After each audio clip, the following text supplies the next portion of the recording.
The wrench slips. A 14mm socket grinds off the corroded bolt on the exhaust manifold, and your knuckles explode against the rust-sharp edge of the heat shield. Skin splits. Blood wells up black in the dim trouble-light glow, and you're standing there in your mother's garage at 2 a.m., 17 years old, staring at your own torn hand while a half-disassembled 1993 Honda Civic DX hatchback looms over you like a metal corpse on jack stands. The garage smells of stale gasoline, burnt clutch dust, and the faint, sweet rot of mouse nests in the ventilation ducts. Your Civic has 187,000 miles, a defun B7 engine that makes 102 horsepower on a good day, and a blown head gasket that you're fixing with a 40-dar Chilton manual and a socket set from Harbor Freight. You have no idea what you're doing. The YouTube tutorial you watched 3 times skipped the part where the manifold bolts are seized by 2 decades of heat cycling into lumps of ferrous hatred. The torque wrench you borrowed from your uncle is the wrong size. The gasket scraper is a putty knife. Your phone, propped on the airbox, streams a lo-fi playlist that you can barely hear over the tinnitus ring of frustration. You suck the blood off your knuckles, taste iron and WD-40, and stare at the engine bay. A rat's nest of vacuum lines and cracked plastic loom, and you feel it. Not despair. Something else. A hunger. You need to hear this engine run. You need to feel the VTEC crack open at 4,800 RPM like a second heartbeat. You need to roll down your street, even if it's just to the 7-Eleven. With the knowledge that this machine breathes because you made it breathe. You grab a breaker bar, douse the bolt in penetrating oil that smells like rotten eggs and hope, and you lean into it with everything you've got. The bolt shears. You scream a curse that wakes the neighbor's dog. You are now a tuner. This is level 1. Level 1, the wench monkey. You are a driveway mechanic with zero budget and infinite obsession. The car is never finished. You learn through failure. Over-tightened drain plugs that strip the pan, coolant hoses that blow on the freeway because you cheaped out on clamps. A cold air intake you installed upside down that hydrolocks the engine on a rainy night and leaves you stranded in a Wawa parking lot with a rod through the block. You buy a replacement D16Z6 from a junkyard for $400, carry it home in the back of your buddy's pickup, and swap it over a weekend using a cherry picker you rented from Sunbelt with a credit card you're already maxed out on. The swap is messy. Zip ties where there should be brackets, a vacuum line capped with a golf tee, the wiring harness spliced with electrical tape that unwinds in the heat. But when you turn the key and the starter motor whines, and the engine catches with a ragged, fuel-rich cough, you cry actual tears. It idles at 1,200 RPM, lopey and angry, the exhaust dumping straight off the header because you haven't welded the downpipe yet. Your neighbors hate you. You don't care. You discover forums. Honda Tech, Naseasi, VW Vortex. You scroll through 40-page build threads at 3 a.m., absorbing the tribal knowledge of 1,000 anonymous gearheads. You learn that ported and polished doesn't mean just sanding the intake runners. You learn that eBay turbo kits are you'll blow it up time bombs, but you buy one anyway. A 600 CX racing kit with a Chinese T3 T4 turbo, a log manifold that will crack within 6 months, and an intercooler that requires you to hack the front bumper with a sawzall. You tune it with a piggyback ECU, the AMF IC, wiring it in wrong 3 times and frying an O2 sensor. The first pull on 8 psi, the turbo whistle building from a dentist drill whine to a full shrieking crescendo, the sudden shove into the seat as boost hits. It's better than any drug. You blow the head gasket at 12 psi, of course. You learn to fix it in 6 hours flat.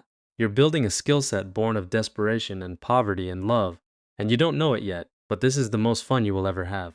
Level 2. The Street Racer. The Civic is now a proper build, a fully built B88C1 swap, a Garrett GT28 RS turbo, 300 horsepower to the front wheels in a car that weighs 2,100 pounds. It looks like a trash can, sun-faded Milano red paint, a zip-tie stitch front lip, one mismatched fender, but it gaps Mustang GTs from a 40 roll like they're anchored to the pavement. You start going to the street races. The meet location is an industrial park off exit 14, past the FedEx distribution center, where the streetlights have been shot out, and the pavement is stained with melted tire rubber and spilled coolant. You roll in with your crew, a ragtag collection of misfits in clapped-out Integras, 2 40SXs with SR20 swaps, and one terrifyingly fast Evo 8 owned by a guy named Sal who never speaks. The air smells of vape clouds, 93-octane exhaust, and the electric tension of money about to change hands. There's a $500 buy-in for a 40 roll on the service road. You line up against a cocky kid in a brand new Scat Pack Charger, his girlfriend in the passenger seat filming for TikTok. The flagger drops his arms. You brake boost off the line, the turbo spooling hard, and by the time you hit 120 mph, you're 3 bus lengths ahead, the Charger's V8 scream fading in your rear view like a disappointed parent. You pocket $1,000 tax-free and the feeling is intoxicating. Not just the money, but the respect. Your car is legendary in this tiny, illegal kingdom, but the street life has teeth. You run from the cops for the first time on a humid Saturday night, your radar detectors screaming K-band, the Civic's tires chirping as you downshift into a blind alley and kill the lights.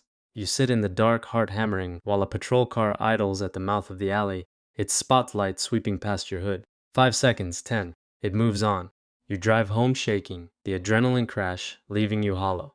The next week, a race goes wrong. An SR20 powered 240SX clips a curb at 100, rolls 6 times, and the driver, a kid named Marcus you've known for 2 years, dies before the ambulance arrives. You watch his car burn upside down, the flames reflecting orange in your pupils. You don't race for a month, then you do. Level 3, the shop apprentice. You can't do driveway builds forever. You get a job at a local performance shop, Velocity Motorworks, a cinder block building in an industrial strip, sandwiched between a powder coating business and a car audio place.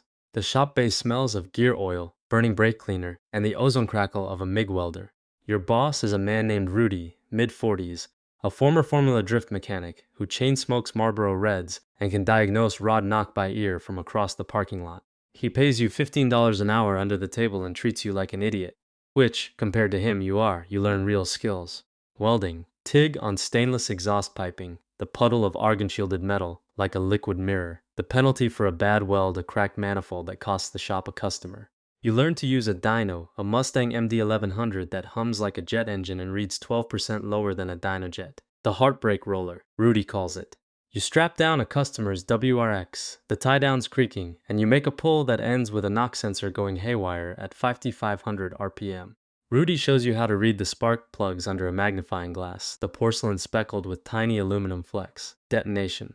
You learn to tune ECUs, Honda Cobb Access Port Motec M150 for the high-end builds. You sit for hours with a laptop, adjusting fuel trims cell by cell. The screens glow reflecting off your glasses, while the scent of 110-octane race gas gives you a permanent headache. The criminal side creeps in. You realize half the cars that roll through have tampered VINs, or no paperwork, or parts that fell off a truck. Rudy has a back room for off-the-books work.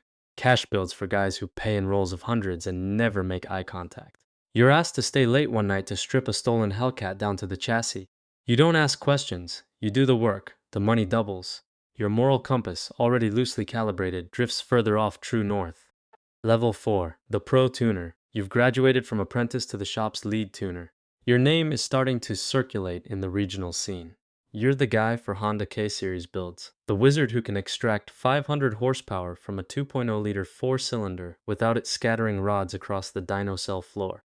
You charge $800 for a full dyno tune, booked solid 3 weeks out. Your own car is now a fully built 1992 Acura Integra GSR, turbocharged caged, running on E85, making 720 horsepower to the front wheels, a number that street tire technology cannot hope to contain. You trailer it to the track, but you street drive it anyway, because the terror of torque steering into oncoming traffic is the only thing that makes you feel human. You build a reputation on meticulousness. Every vacuum line secured with spring clamps, every wiring harness wrapped in Rachem DR25 heat shrink, every fuel system fitting torqued to spec. You do not cut corners. When a customer's Supra, a 1,000 horsepower 2JZ build, blows a head gasket on the dyno, you don't blame the head studs. You blame yourself for not catching the lean spot in the mid-range. You rebuild it at your own cost, $6,000 in parts and 2 weeks of unpaid labor, because your name matters more than the money. The customer, a silent partner in a Miami nightclub, is so impressed he refers you to his entire network. You start tuning cars for people who live in gated communities with armed security, who pay in wire transfers from offshore accounts. Your income jumps to $15,000 a month. You buy a used F-250 and a 24-foot enclosed trailer. You rent a proper apartment, one without a garage, which hurts your soul, so you rent a separate storage unit just for your tools. Your social life erodes. Girlfriends leave because you spend 80 hours a week at the shop, because you smell like E85 and sweat, because when you do come home you're too tired to speak. Your friends from the street racing days are mostly gone, some jailed, one paralyzed, Marcus dead. Your mother calls and asks when you're going to get a real job. You hang up. You look at the framed photo of your old Civic, the one you built in her garage, and you feel a distant, nostalgic ache for the boy who bled on that exhaust manifold. That boy is dead. Level 5, the underground Kingpin. You no longer just tune, you build. You open your own shop, a 5,000 square foot facility in a discreet industrial park outside Atlanta, funded by a silent partner with connections you don't probe. The shop is a fortress. Roll-up doors reinforced with steel, a security system that costs more than your first car, and a backroom accessible only through a biometric lock where the special projects live. Your public business is high-end performance builds for wealthy enthusiasts. Porsche 911 Turbo S with upgraded intercoolers and 800 horsepower tunes. McLarens with straight pipe exhausts. Your private business is something else entirely. You build getaway cars. Not the cliché blacked-out Chargers of action movies. Subtle, devastating machines.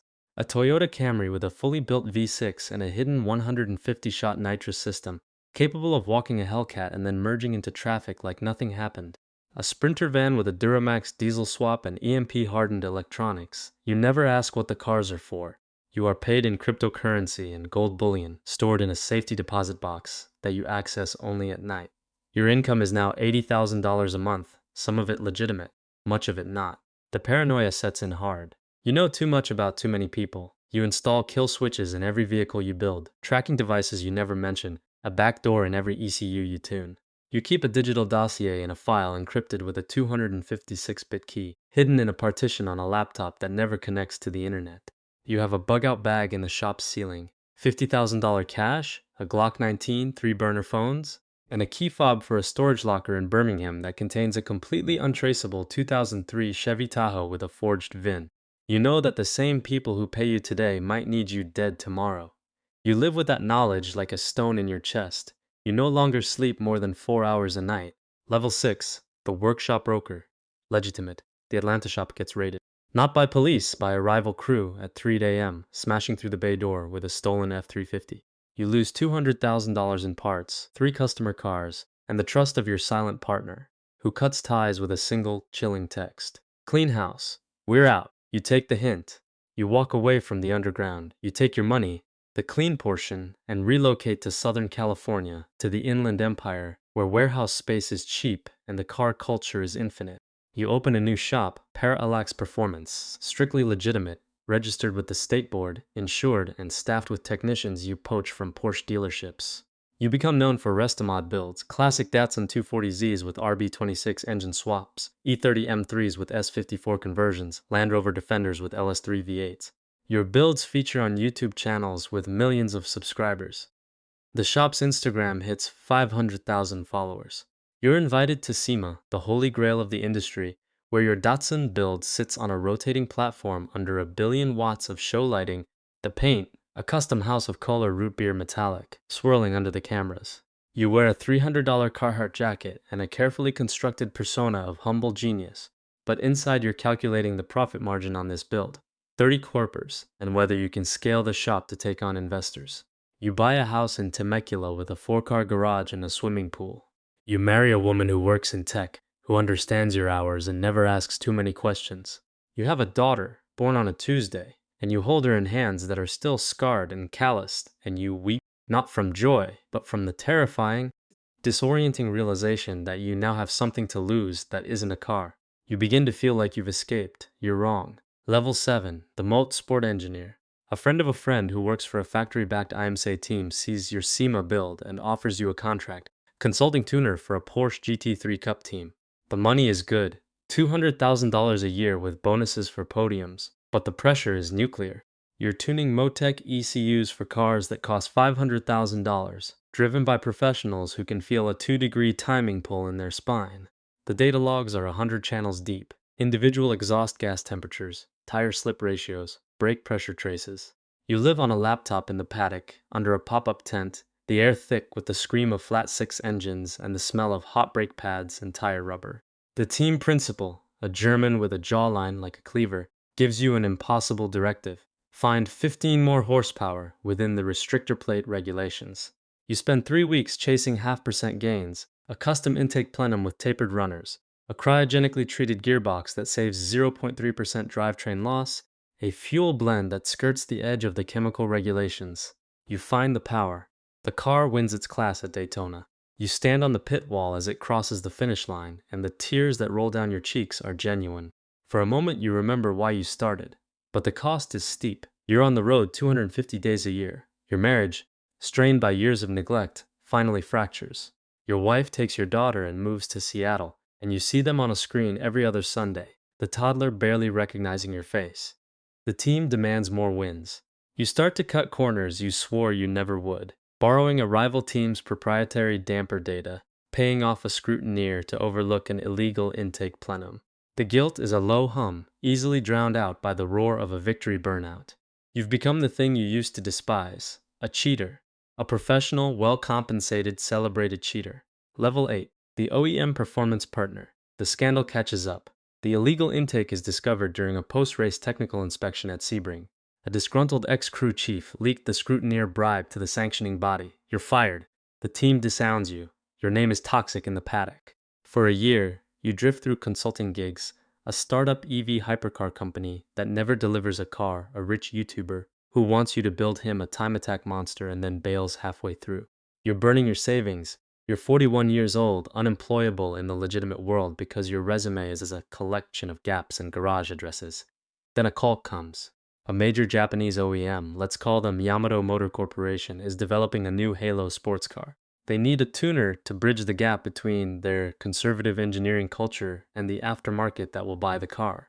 They offer you a contract, $400,000 a year, relocation to their R&D facility in Tochigi, a team of 20 engineers. You take it. You become the car's performance ambassador, which means you tune the factory ECU, spec the suspension, and ensure the car can be easily modified while still meeting global emissions regulations. The work is fascinating and soul-destroying in equal measure.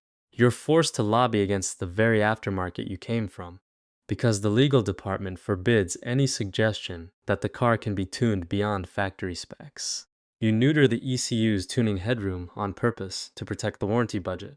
You sign off on a 300 horsepower engine that you know can make 400 with a simple reflash, because the bean counters say so. You are the enemy. The forums you once worshipped now curse your name, calling you a sellout, a hack, a corporate shill. They're not wrong. Your wealth is staggering. You own a home in Tokyo's Minato Ward with a view of Tokyo Tower. You drive a company-issued GR Supra, bone stock, because you're not allowed to modify it. The golden cage is complete. You are trapped in an office with a view, designing cars for people who will immediately void the warranty and modify them into the machines you always wanted to build. You drink expensive whiskey alone at night and scroll through the forum threads, reading the hate, and you feel nothing but a hollow, ringing emptiness. Level 9, the legend. At 50, you resign.